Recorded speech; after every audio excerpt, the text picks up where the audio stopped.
Oke, sudah mulai ya? Oke, saya akan segera mulai penjelasannya.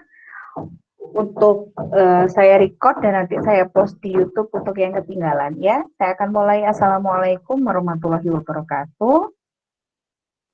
Selamat Waalaikumsalam. pagi. Waalaikumsalam warahmatullahi Waalaikumsalam. wabarakatuh. Selamat siang ya, selamat pagi atau siang ini. Dan semoga semuanya tetap sehat dan semangat gitu ya. Oke, hari ini kita memasuki minggu ke-6 perkuliahan. Materi yang akan kita pelajari pada minggu ini yaitu terkait, minggu lalu kita sudah belajar fungsi transenden ya. Minggu ini kita akan belajar terkait turunan dan integral dari jenis fungsi transenden, yaitu fungsi inverse dan fungsi trigonometri.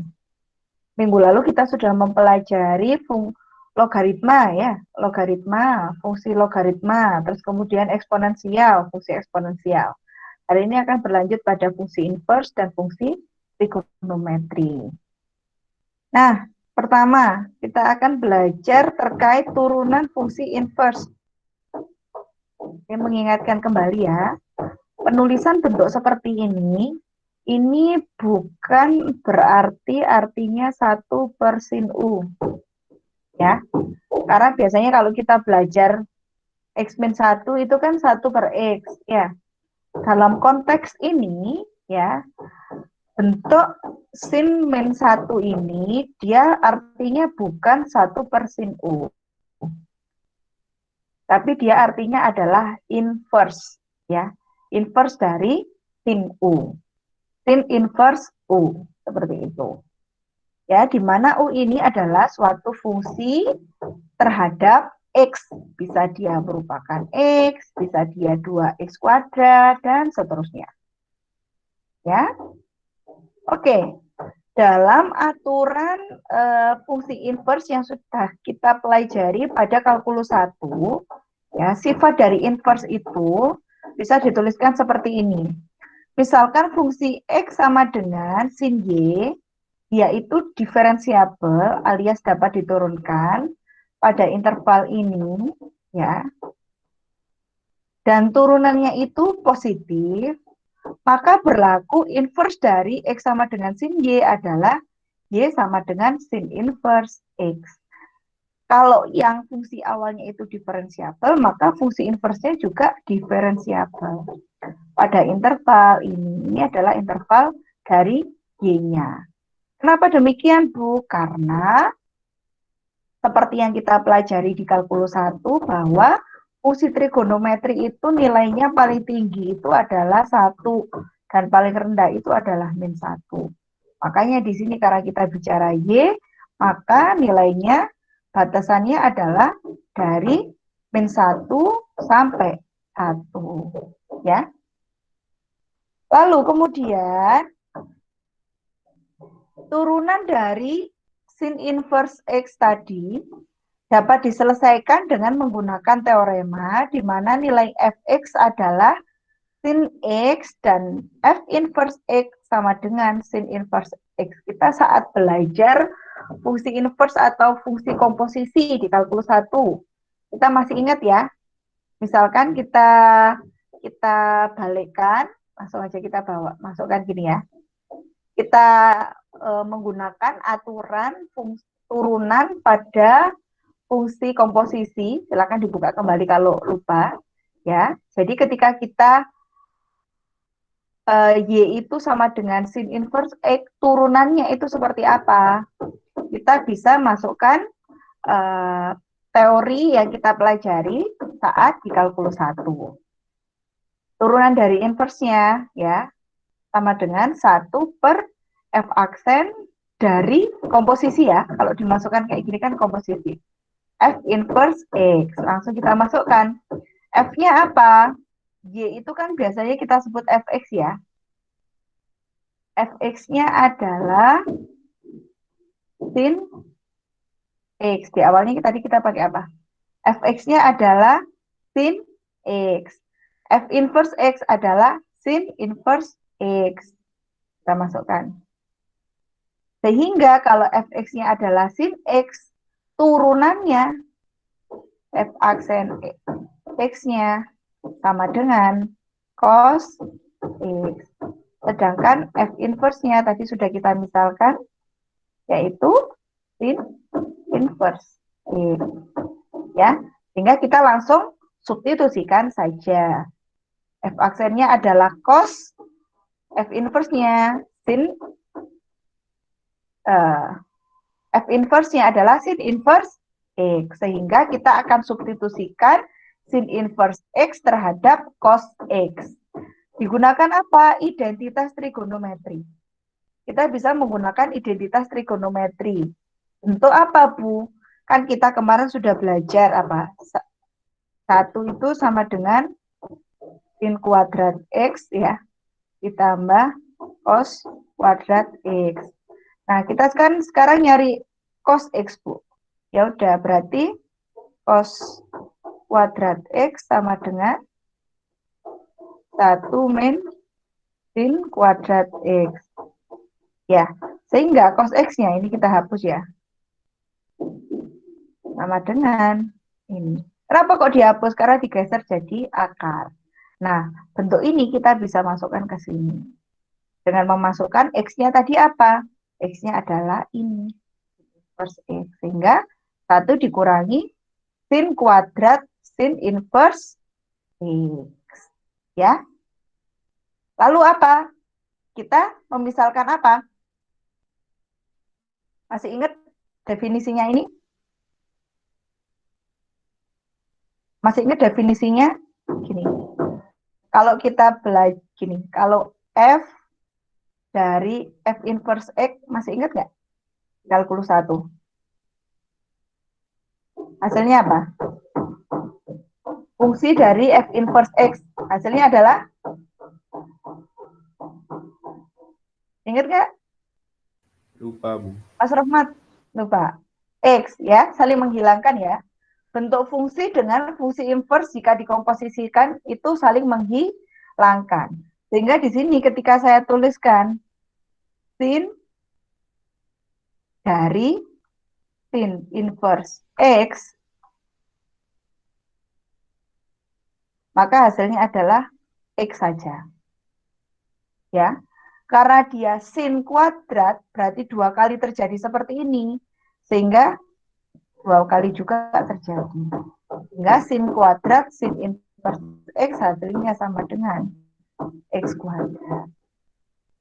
Ada yang ingin ditanyakan sampai sini?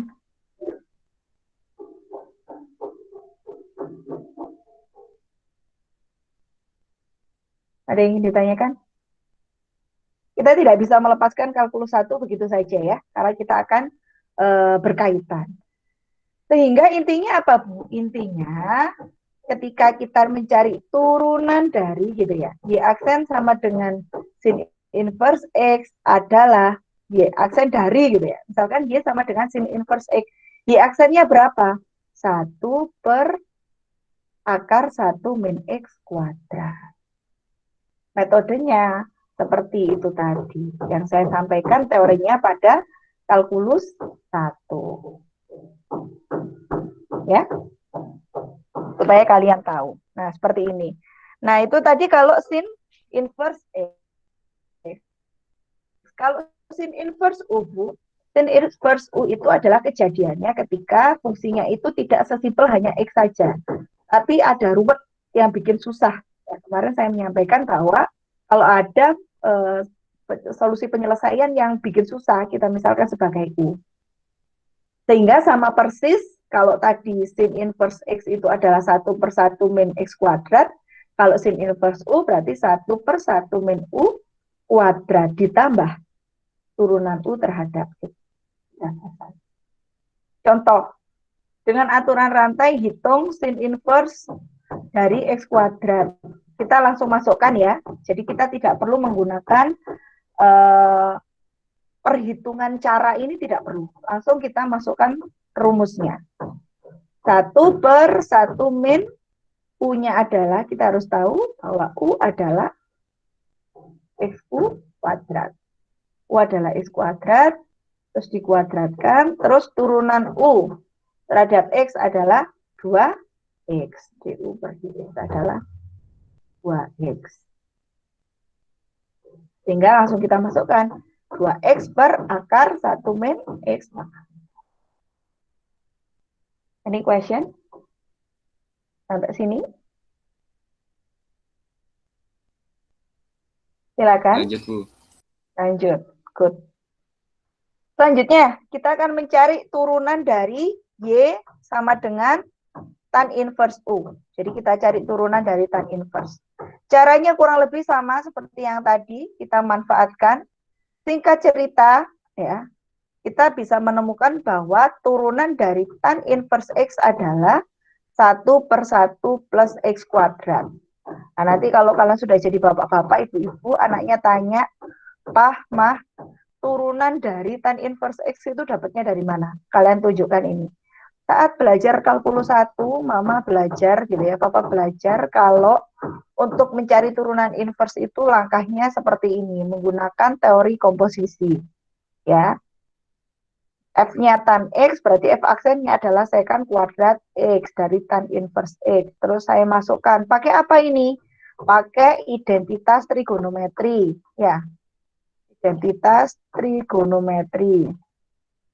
Sehingga dapat secant kuadrat itu jadi 1 plus tan kuadrat. Ininya tinggal menyesuaikan. Lalu kita pakai aturan yang sama, aturan komposisi. Kalau tan dikomposisikan, tan inverse dikomposisikan pada tan, itu akan saling menghilangkan, sehingga sisanya tinggal X. Singkat cerita, turunan dari tan inverse X adalah 1/1 plus X kuadrat. Caranya sama persis. Nah, sekarang bagaimana jika variabelnya ini bukan X, Bu? Tapi sesuatu yang lebih rumit dari X, misalkan X pangkat 3 plus 5X plus 2. Ini kan susah, Bu. Maka yang bikin susah kita misalkan sebagai U. Ya. Lalu kita tambahkan dengan rumus yang sama, kita tambahkan DU per D. Turunan dari ini terhadap. Contoh. Oh, sebelum contoh, ini langsung sudah dirangkumkan ya. Jadi semua 6 cara ini ya, ketika kalian juga nanti ditanya, juga ngerti ya. Dari mana sih turunan fungsi inverse trigonometri? Dengan cara yang sama tadi, pembuktian dari dengan memanfaatkan teori fungsi komposisi, kita mendapatkan beberapa rumus berikut. Ini untuk X-nya tunggal. Kita lanjutkan, kalau untuk X-nya susah, berarti kan U. Ada tambahannya DU per DX semuanya. Ya, DU per DX. Semuanya ada. Ini nanti akan saya berikan ke kalian. Saya rasa materinya juga saya berikan. Jadi ketika kalian ujian tinggal bisa mengikuti rumus yang saya berikan. Ya. Lalu kemudian, ini contoh yang pertama. Dapatkan dy per dx. Dy per dx itu sama aja kayak y aksen gitu ya. Dari fungsi sin inverse x kuadrat, x pangkat 3. Ini berarti yang diperumum yang bikin susah. Sehingga saya tulis U adalah x pangkat 3. Du per dx adalah 3x kuadrat. Langsung saya pakai rumusnya.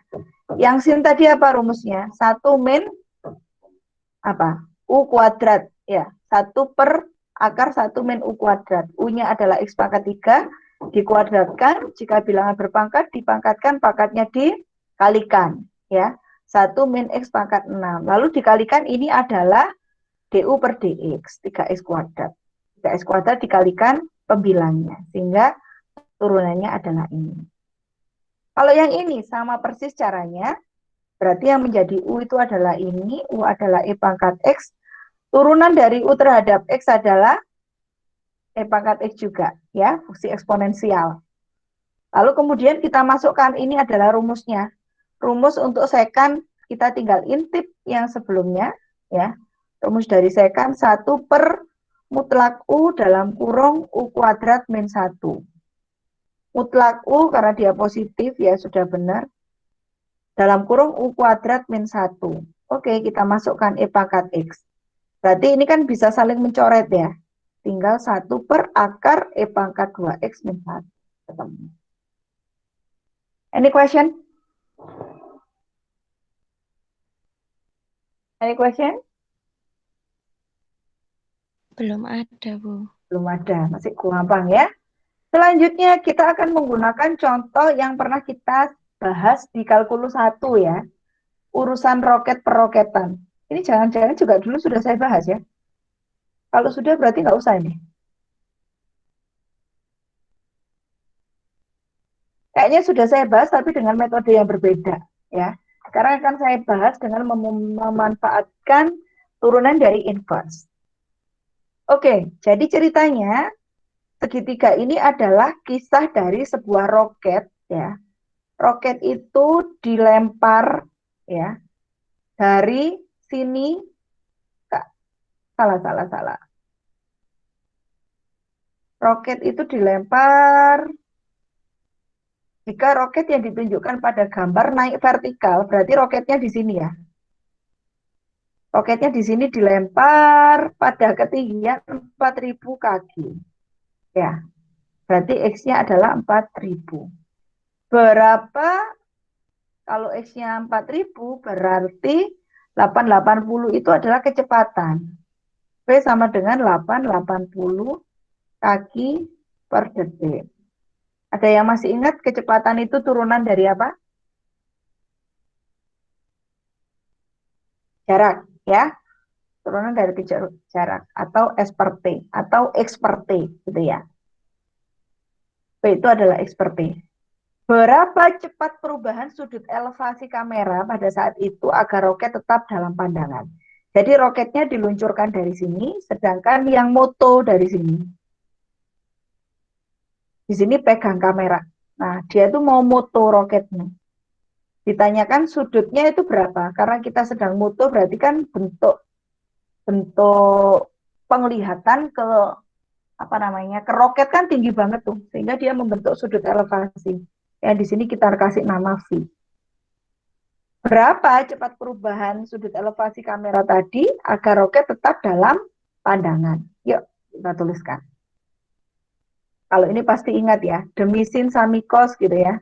Ini kita akan gambarkan ulang bentuknya. Ini adalah sudut elevasi, ini adalah X 4.000 dengan kecepatannya adalah 880 gitu ya. Ini adalah 4.000. Oke.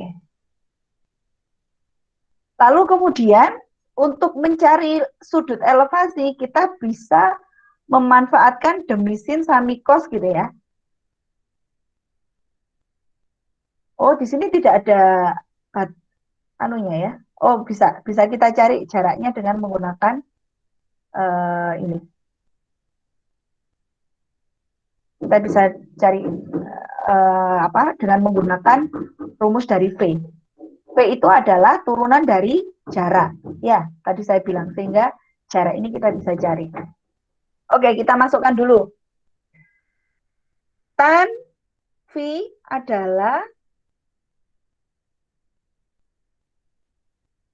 adalah depan per samping. Depannya adalah, kenapa tadi disebutkan 4.000, di sini tidak dituliskan 4.000 ya. Mohon maaf, di sini ada tulisannya. Oke, di sini kita ada yang terlewat ya. Ada 3.000 kaki ya.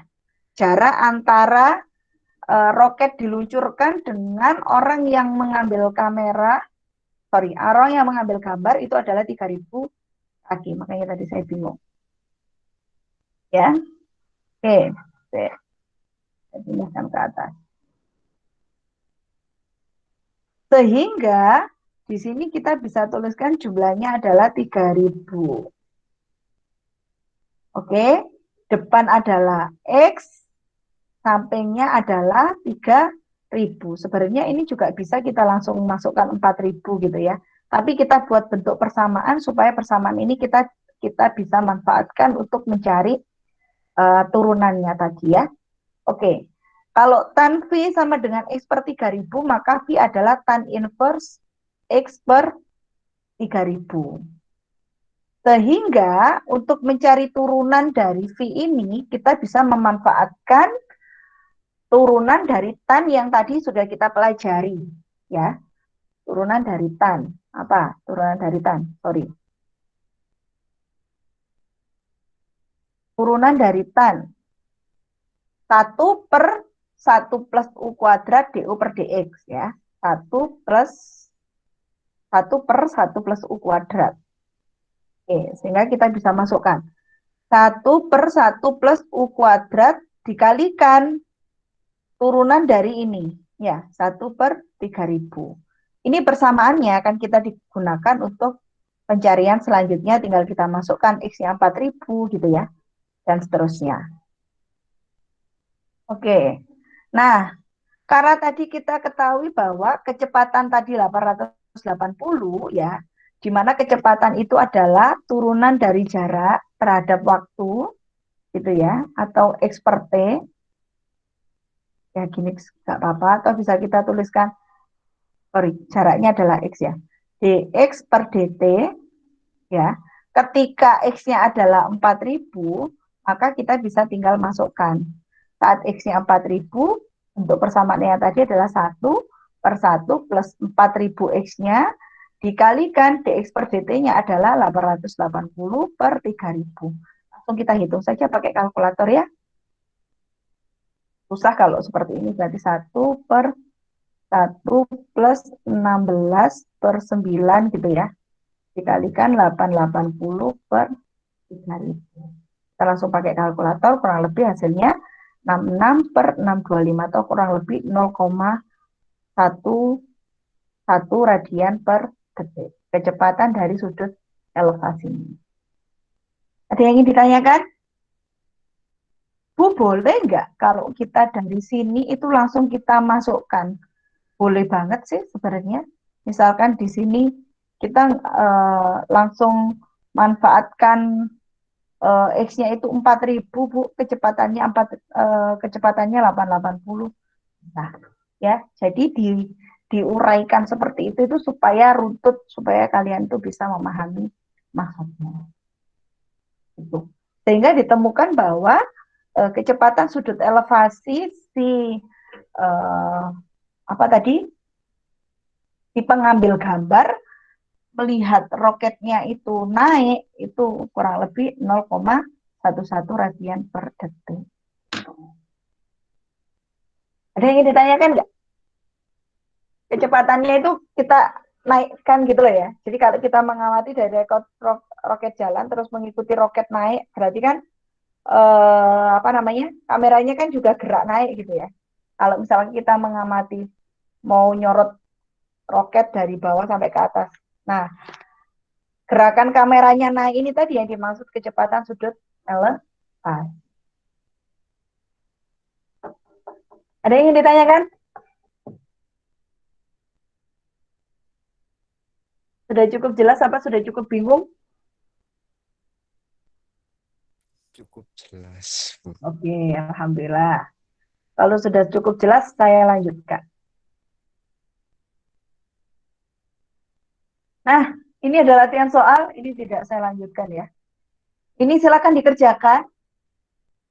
Saya rasa gampang banget karena tinggal mengikuti rumusnya ya. Misalkan ini langsung, pertanyaannya ini sama ya, hitung turunan dari gitu ya. Pertanyaannya itu adalah hitung turunan dari fungsi fx berikut gitu ya. Misalkan yang ini turunan y sama, ditulisnya nanti kayak gini ya. Y sama dengan tan inverse 1. Sehingga y aksennya adalah 1 per apa tadi? Silakan dilihat rumusnya ya. Saya lupa. 1 per 1 kuadrat kalau nggak salah ya. Berarti 1 per 2. Udah gitu aja. Nanti silakan saudara kerjakan semuanya. Soal paling gampang sedunia ini ya. Oke. Nah, karena tadi saya janjinya turunan dan integral ya. Turunan sudah dibahas, turunan fungsi inverse trigonometri. Sekarang adalah integral inverse trigonometri. Caranya bagaimana? Karena integral itu adalah anti turunan gitu ya. Berarti kita tinggal membalik ya. Ibaratnya membalik dari hasil turunannya tadi. Jadi misalkan kita diminta integral dari du per akar 1 min u kuadrat. Oh, tadi bentuk turunan yang hasilnya akar 1 min U kuadrat itu sin. Oh ya berarti integralnya ya dibalik, integral dari DU per akar 1 min U kuadrat sama dengan sin inverse U plus C. Dan seterusnya dan seterusnya. Ini tinggal saudara ikutin aja. Ya, sekarang langsung dikasih soal. Hitung integral dari dx plus 1 per 3x kuadrat. Langsung kita lihat polanya. Oh, ini itu harusnya U kuadrat kalau menurut rumus. Ya, berarti kalau U kuadrat itu adalah 3x kuadrat, berarti U-nya ya berarti ya akar 3x kuadrat. Berarti berapa? Akar 3x. Kayak gitu. Ya, sehingga du per dx sama dengan akar 3. Wes, masukkan ke bentuk awal sesuai rumus. Ya, berarti ini sama dengan polanya 1 per akar 3, ya, du per dx tadi ya.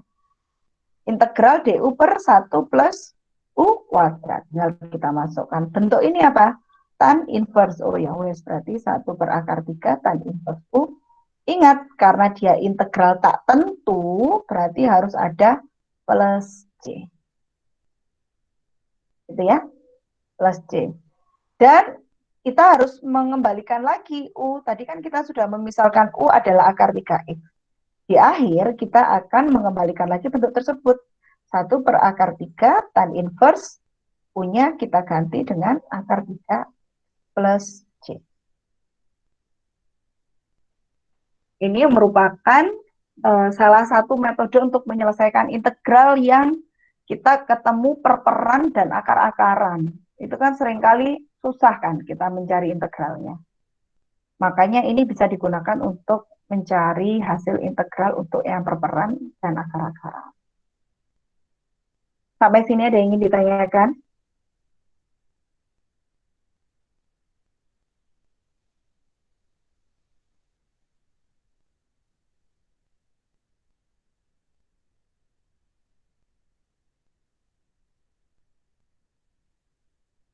Ada yang ingin ditanyakan? Sudah cukup? Kalau Belum, sudah, Bu. saya lanjutkan. Oke. Ini ada 2 contoh, bisa saudara kerjakan. Oh, sorry, kalau contoh biasanya saya kasih jawaban ya. Oh, tidak ada ternyata. Oke, bisa saudara kerjakan. Atau nyoba kita kerjakan. Saya rasa sama lah ya. Terlalu menyepelekan ya kalau ini. Ya, berarti kita lihat ini bentuknya kan U gitu ya. U kuadrat sama dengan E kuadrat X. Sorry, E kuadrat X. Berarti kalau U sama dengan E pangkat X gitu ya. Ikutin rumusnya ya. Lalu dilihat yang polanya 1 min U kuadrat itu apa gitu ya. Nanti silakan dipelajari. Begitu juga untuk yang contoh nomor 3. Kita lihat aja bentuknya. Kan kita mintanya ini ya, ada ini.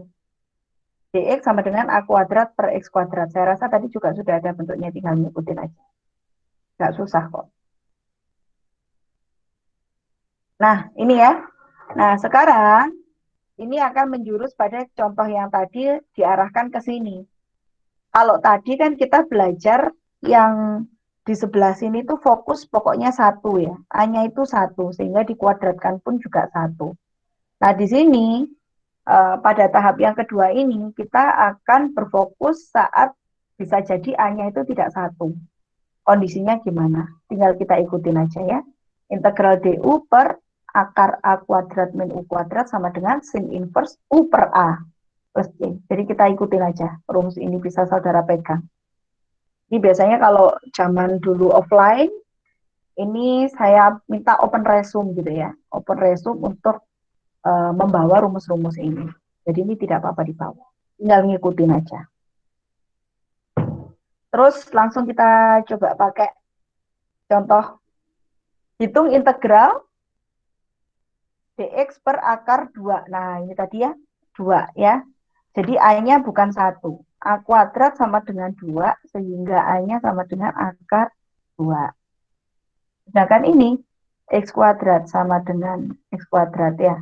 Berarti X-nya adalah X. Sehingga bisa kita pakai di sini. Ini bisa kita misalkan X, bisa kita misalkan U ya. Sama saja ya. Oke, kita langsung masukkan bahwa dia adalah sin inverse hasilnya U per A gitu ya. U-nya adalah X, A-nya adalah akar 2. Jangan lupa karena dia adalah integral tak tentu, ditambahkan dengan J. Sudah selesai, gampang banget.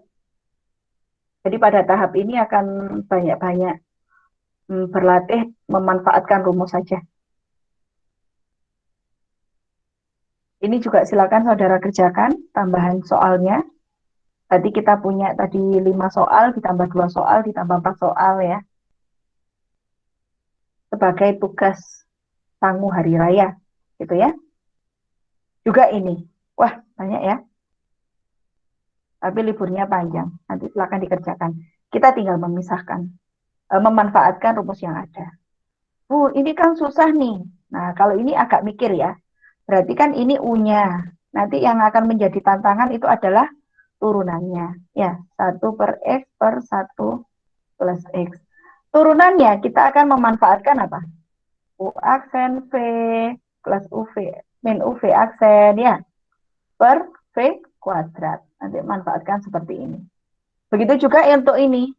U ini kan U-nya berarti X, E, 2X. Berarti kan ini kita misalkan U1. Ini adalah P1. Untuk mencari U aksen, kita perlu mencari U1 aksen, P1, U aksen V plus U P1 aksen. Ya, jadi kita melibatkan dua rumus. Ya, dua rumus kita manfaatkan. Oke, saya rasa itu. Sisanya silakan latihan soal, bisa dicicil dari sekarang supaya tidak mengganggu masa liburan Lebaran. Ya, sampai sini ada yang ingin ditanyakan?